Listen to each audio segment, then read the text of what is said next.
Assalamualaikum warahmatullahi wabarakatuh. Ako muli si Legendary. Be Inspired ang maghahatid sa inyo ng katotohanan tungkol sa Islam at ang mga kwento nito.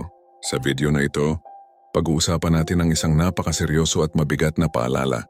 Ang Jahanam o ang tinatawag na impyerno. Hindi ito ginawa upang manakot, kundi upang gisingin ang mga pusong nakakalimot. Sapagkat may mga panalangin darating na ngunit hindi na pakikinggan. Panoorin hanggang dulo dahil habang tayo ay buhay may pag-asa pa. Ano ang Jahanam? Ang Jahanam ay ang impyerno ayon sa Islam. Ito ay lugar ng kaparusahan at hustisya. Inihanda ng Allah Azza wa Jal para sa mga taong tumanggi sa katotohanan, nagpumilit sa kasamaan, at namuhay na parang walang araw ng paghuhukom.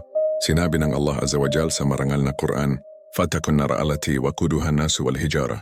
Surah Al-Baqarah talata 24.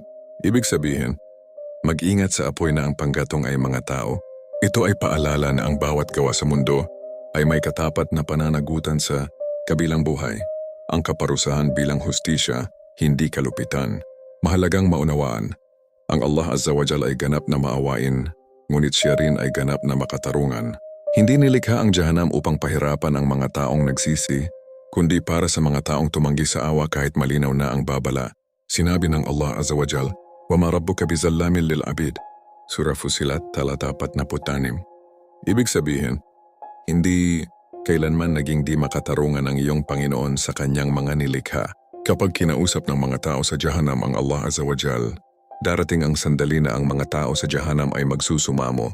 Sila ay tatawag at magsasabi, "Rabbana akhrijna minha fa in udna fa inna zalimun." Surah Al-Mu'minun talata 107. Ibig sabihin, "O aming Panginoon, ilabas mo kami rito. Kapag kami ay bumalik pa sa kasamaan, tunay na kami ay naging mga zalim." Ngunit sa sandaling iyon, hindi na sila pakikinggan. Hindi dahil ang Allah Azza wa Jal ay walang awa, kundi dahil tinanggihan nila ang awa habang sila ay may pagkakataon pa. Ito ang pinakamasakit na katotohanan sa Jahanam. Ang panalangin ay huli na at ang oras ng pagpili ay tapos na. Pakikiusap kay Angel Malik alayhisalam sa tindi ng kanilang paghihirap. Lalapit ang mga tao sa tagapagbantay ng Jahanam. Si Angel Malik alayhisalam, sasabihin nila, "Ya Maliku liyaqdi alayna rabbuk." Surah Az-Zukhruf talata 77. Ibig sabihin, "O Malik, pakiusap. Ipakiusap mo sa iyong Panginoon na wakasan na ang aming kalagayan." Hindi na nila hinihiling ang kaginhawaan. Hindi na nila hinihiling ang kalayaan. Ang hinihiling na lamang nila ay wakas.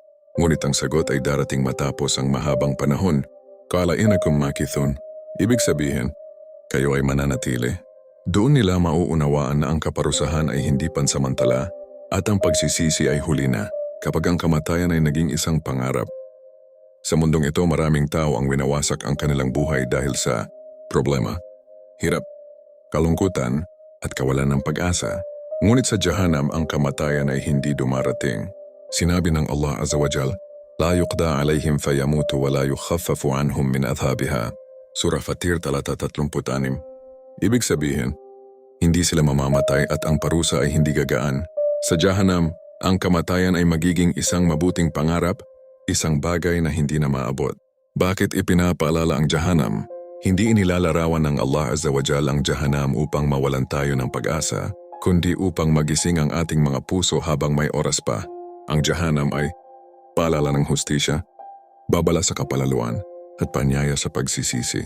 Ang pinakamagandang balita, awa ng Allah Azza wa Jal. Sa kabila ng lahat ng ito, sinabi ng Allah Azza wa Jal, "Qul ya ibadi alladhina asrafu ala anfusihim la taqnatu min rahmatillah."